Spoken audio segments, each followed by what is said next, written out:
Welcome everyone to International Symposium. The topic that I'm going to talk to you about this morning is lifestyle medicine in a nutshell.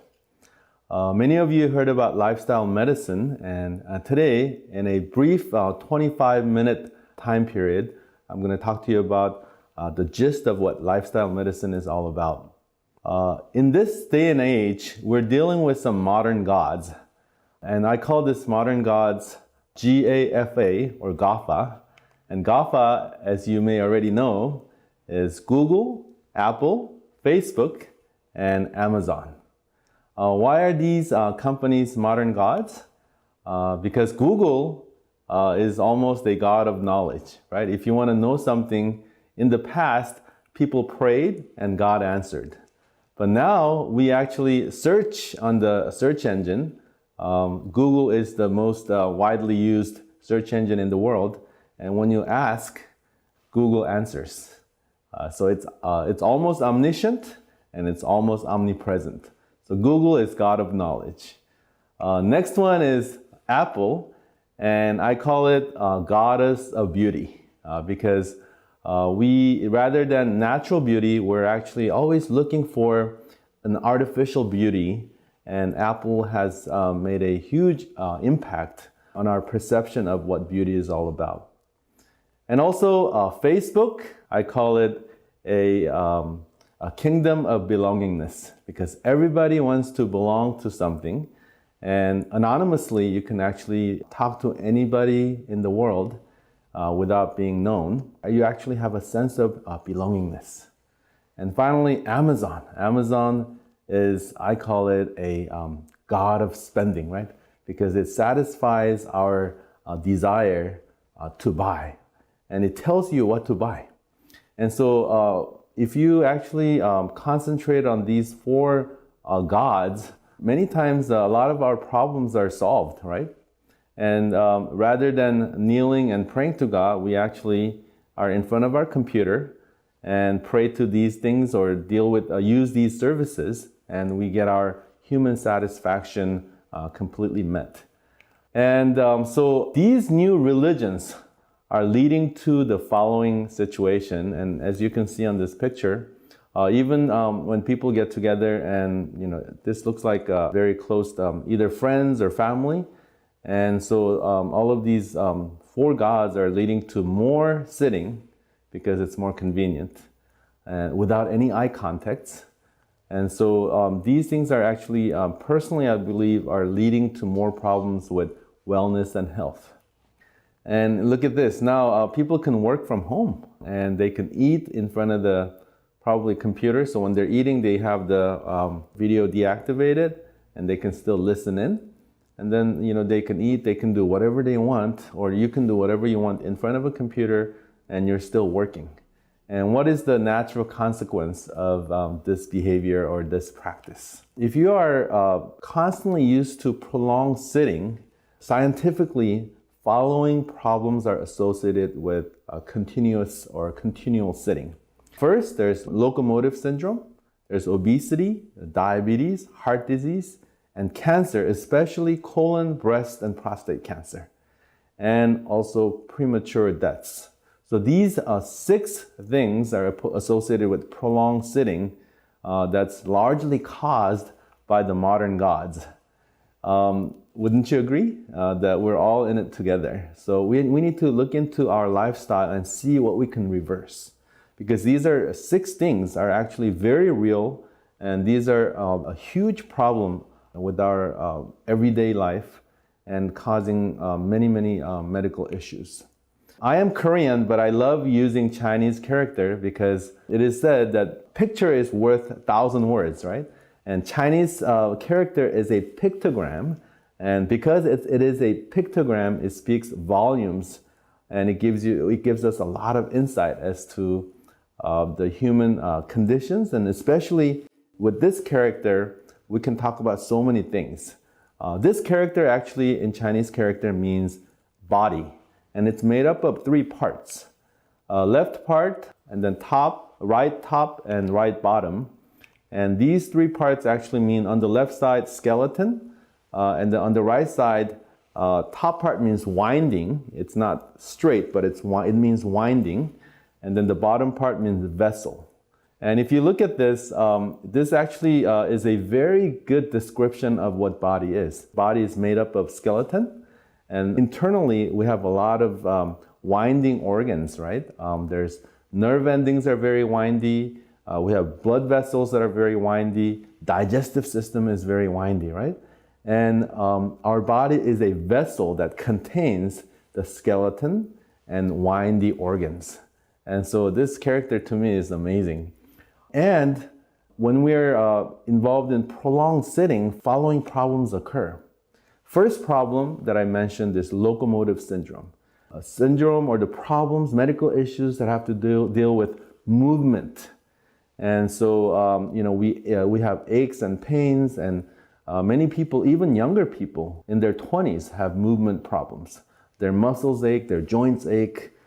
They have so many different problems, and it's called locomotive syndrome.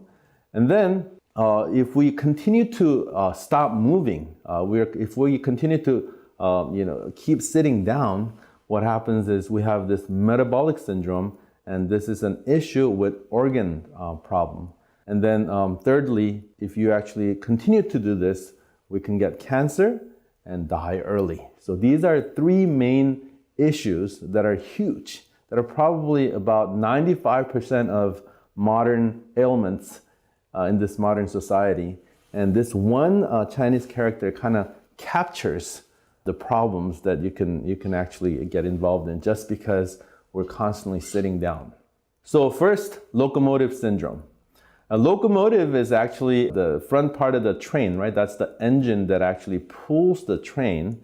And our body has this locomotive, and locomotive, we can actually say, are made up of bones, nerves, and muscle. And when we are sitting down, these three things are affected. The pelvic bone, the sciatic nerve, and muscle. And if you can see this right here, the Chinese character once again comes up here. This means the bone. This means the nerves or internal organs or muscle that are windy. And then this whole thing is a vessel that actually contains our body. So our body can be affected in many different ways, but the Chinese character actually captures how the movement disorder, locomotive syndrome, and metabolic syndrome are tied together from sitting down for a long time.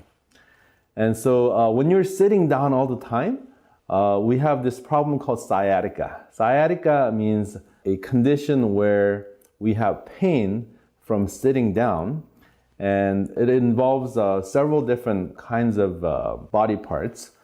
First, there is a muscle called piriformis, and that's a triangular muscle that connects the pelvic bone to the femur, which is the longest bone in the body. And then when you're sitting down constantly, we can have spinal stenosis. And spinal stenosis means that our nerve, the spinal nerve that goes through the center of our vertebra actually gets squeezed. And when it gets squeezed, we actually get problems. And also when we're constantly sitting down, the disc that supports our vertebra, our bones, actually becomes squeezed to the point of being bulgy. When it bulges out and it actually gets herniated, it actually hits the nerve. And when the nerve is constantly irritated, we can actually develop pain. And so these are the most common form of or reasons why we actually have back pain or thigh pain or leg pain. And all of these things actually come from sitting down too much. The cause or the risk factor is very simple, but we can get very complex issues. These are the most common back pain or sitting associated problems in the world. So next to flus or colds, back pain or the leg pain are the most often complained issues in the world of all the medical issues. Let's look at this sumo wrestler. When you look at this sumo wrestler, what kind of medical issues do you think this sumo wrestler has? So you do a CT scan of this sumo wrestler's abdomen, and there's a case 1 and case 2. And the BMI, this is body mass index, the weight for their height or body surface area, is the standard measurement of how much somebody should weigh per their height. And there's case 1 and there's case 2. And this is a CT scan in 2 possible scenarios. If a sumo wrestler is very, very active during his athletic career, which CT scan would represent that kind of sumo wrestler?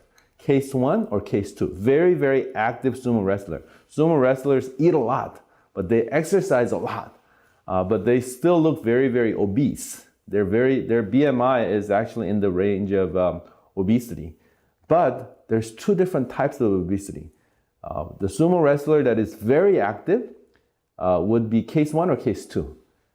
It's case 2 because there's no organ fat, very little organ fat, but a lot of subcutaneous fat. This kind of fat distribution is relatively safe. It's not perfect, but it's relatively safer than this kind of fat distribution where there's a huge amount of fat in the viscera, in the organs, and not as much on the subcutaneous area. And so this sumo wrestler is a sumo wrestler that is retired, whereas this sumo wrestler is very, very active. So if similar thing happens with your situation, you would have metabolic syndrome. So locomotive syndrome has to do with organs or systems that have to do with movement. So we have nerve endings or nerves, and we have muscle, and we have bones. Metabolic syndrome has to do with internal organs and where fat deposition actually leads to a lot of issues like insulin resistance. And metabolic syndrome is described by following criteria. So first criterion is abdominal obesity, 40 inches or greater in men and 35 inches or greater in women. With Asians, these are slightly smaller. So we actually use different criteria, which I will share in a minute. B is blood pressure, that's 130/85. C is triglyceride. Normally it should be less than 150, but if it's greater than 150, then it's one of the criterion for metabolic syndrome. And HDL is a healthy or good cholesterol, and it should be greater than 40 in men and greater than 50 in women. But if they're less than 40 and less than 50 in men and women respectively, then there's a problem. And lastly, D is fasting glucose, D for diabetes. So if you're fasting glucose after, 12 hours after you eat, your sugar should be less than 100. But if it's greater than 100 after 12 hours of fasting in your blood, if your sugar rises above 100, then you actually are said to have one of the criteria of metabolic syndrome. And so A, B, C, and D. But category C, C for cholesterol, has 2 different items, which is triglyceride and HDL. And so the total number is 5. But if you actually have any 3 of the 5 criteria, you're said to have metabolic syndrome. So you're not able to process energy properly. So your organs have some problems, some resistance to insulin. And so this is actually the most common problems that occur because I believe GAFA, the new gods, new modern gods. And as I told you, with Asians, the criteria is slightly different. So it's easier to do rather than abdominal waist inches, I do the ratio, and ratio of 0.95 in male and 0.85 in female. And this is the ratio of abdominal circumference around the umbilicus, which is the belly button, to the hip. So if the ratio is closer to 1, basically greater than 0.95 in men, it's considered positive for metabolic syndrome criterion. And for women, it's 0.85. So you can actually go measure yourself and see if you meet the criteria. So now, in order to solve these issues, many people ask for a pill. Is there a quick pill that solves these problems? And so a lot of times people either choose medications versus supplements and different things. But just to illustrate, I'd like to share with you what is the most effective way to actually reduce metabolic syndrome or to reverse some of the oxidation that occurs in our body due to sitting down so much. And so the classic study that was done was the study with carrots. So if you look at this pill, one pill has 25 milligrams of beta carotene. And in order to eat the same amount of beta carotene, you have to eat 4.5 carrots. And so the researchers basically divided the patients into two groups. One group actually took beta carotene pills, and the other one took 4.5 carrots. And they actually did a follow-up study, and they found out which one was more effective in preventing cancer or metabolic problems. Especially cancer-wise, people who actually took 25 milligrams of beta carotene developed cancer about 30% more than people who actually ate 4.5 carrots. So the chance of getting, especially the lung cancer, was higher in people who actually beta carotene versus people who ate the carrots. And these are the people that actually were smokers. And people who actually ate carrots to prevent cancer actually had about 30% reduction. So even though they both contained the same amount of beta carotene, what was the difference? There was a big difference between not just having just the beta carotene, but there are other things that are in the carrots that are not only antioxidative, but it's also anti-cancer. It has lots of fiber. So there are so many things that we don't know that nature has packaged, as the evolutionist may say, or God has packaged, that is far more superior to a single pill. So the food, the whole food, is better than the pills. What about comparing foods? What about shrimp versus the carrots? Which one has more antioxidant? Per same amount of food, actually shrimps actually have more antioxidants called astaxanthin versus the carrots. So is shrimp healthier than the carrots, even though they're both whole food? Scientists actually found out that even though nutritionally shrimps actually have more antioxidants, as far as wellness is concerned and disease prevention is concerned, carrots are far more superior. What is the reason? The biggest reason is the concentration versus composition. Higher the concentration, the higher the effect was the common misunderstanding or common myth. So more is better is not true. There has to be a balance of a antioxidant with other nutrients that result in the best health outcome. So it's not just the concentration, but the composition is very, very important. Additionally, shrimps, even though it has high amount of nutrition, it also has high amounts of toxins because shrimps are bottom dwellers. They actually live on the bottom of the ocean and they actually absorb all the toxins. And in order to neutralize the toxins, shrimps actually have to develop more antioxidant to protect themselves. And that's why there are more antioxidants. It's not because they're necessarily healthier to eat. Does that make sense? So even though they're both whole foods, plant-based whole food is superior to animal-based. So this is a very good kind of a principle that you can remember. So whole food is superior to the pills, and among the whole foods, plant-based food is superior to the animal-based food. And so let's look at the next one. How about vitamin C pills? Many people actually say, oh, because of coronavirus or flu or cold, I always take vitamin C. And so let's look at the science behind vitamin C. It only takes about 10 milligrams of vitamin C to prevent scurvy. Scurvy is the gum bleeding disorder. And 90 milligrams is a daily value. So that's all you need to saturate every single cell in our body.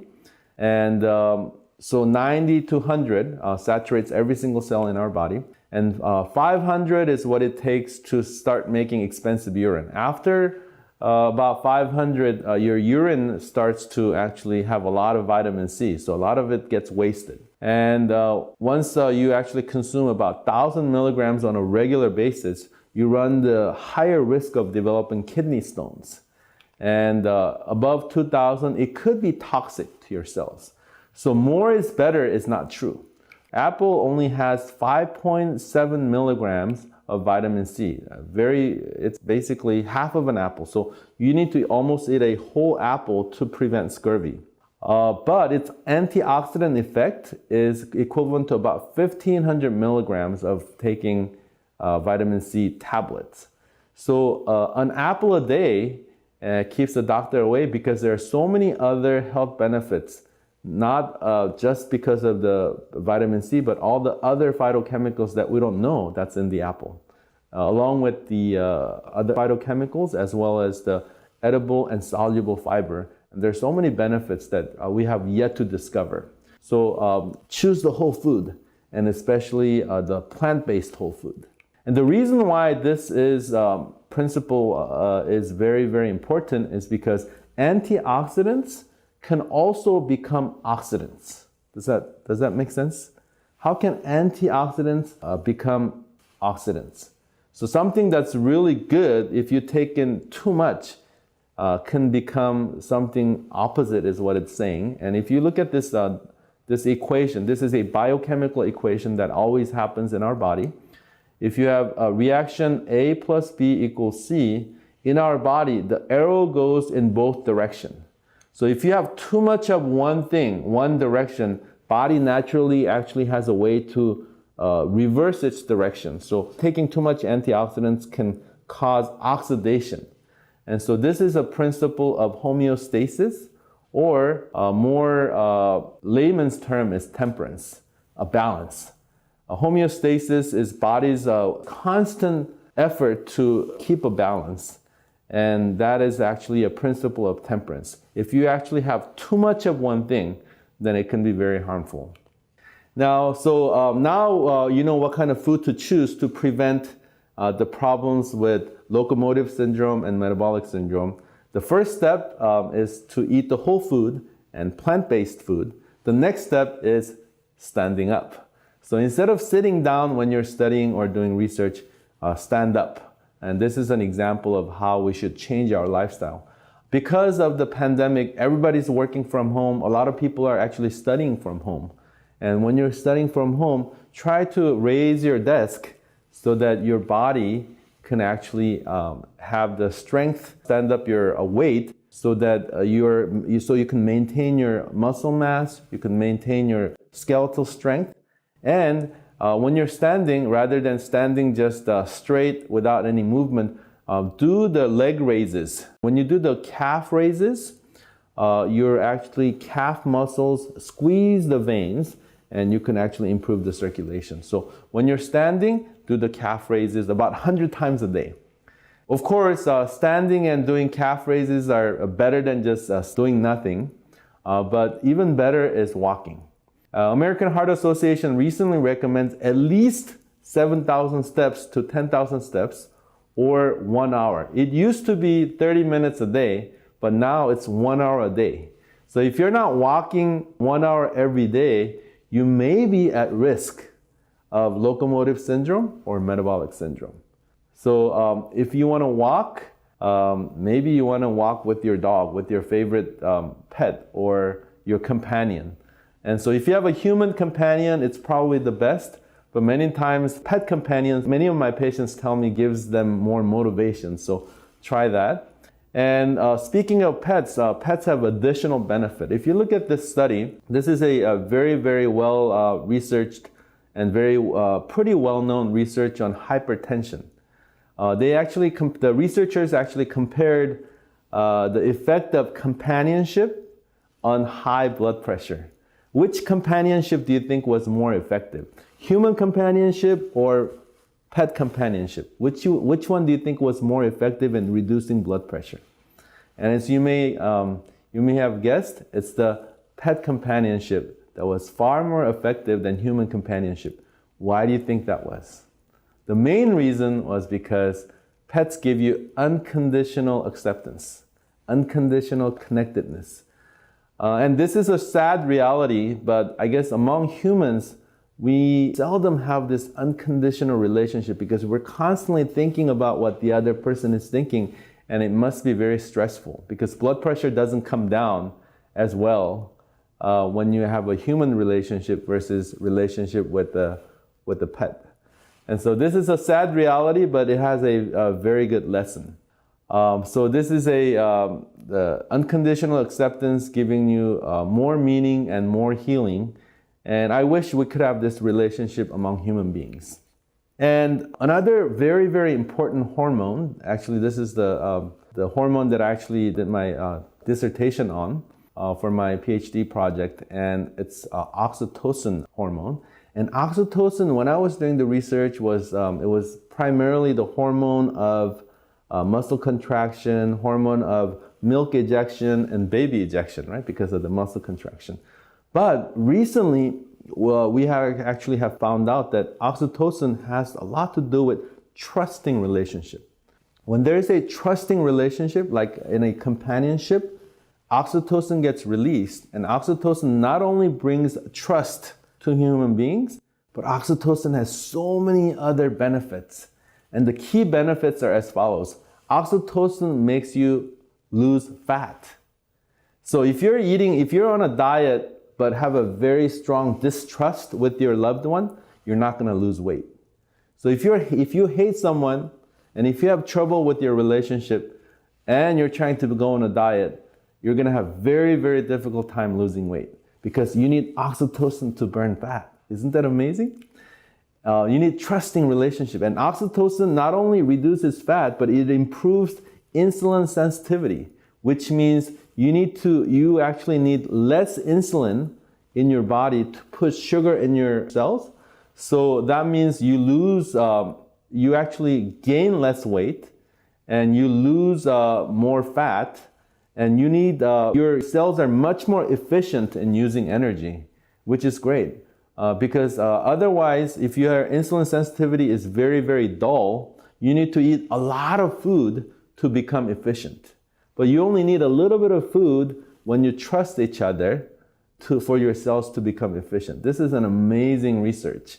And so this combines not only science, but it combines interpersonal relationship as well as your relationship with your higher power. And it actually helps with your diabetes and weight loss. Next one is reducing blood sugar, and that is a natural consequence that it follows with insulin sensitivity improvement. And so this is a well-known research, and I just wanted to share with you the research that I just talked to you about. So oxytocin is not just the hormone that squeezes the milk and squeezes the baby, but it has so many other benefits that I just mentioned. And finally, I have a couple of more studies, and it's a Harvard Mastery of Stress study. And this study involves following up children for 35 years. And based on their relationship with their parents, their health outcome was dramatically different. And their health conditions actually that they researched was heart disease, hypertension, ulcer, and addiction in their midlives. So they followed these children from 5 to 6 years of age and all the way up to midlife, so in their 40s. And they actually asked whether or not they were close to their parents. So they separated mother and father. And H means high, L means low. And so the children that responded that they were very close to their parents, HH, high, the chance of developing one of these problems in their midlife was only 45%. And children that responded that they were close to their mom but not to their dad, they said 75% had one of these problems in their midlife. And then the reverse, they were close to their father, their dad, but not to their mom. They had 83% issues. So mom's love is about 8% stronger than dad's love.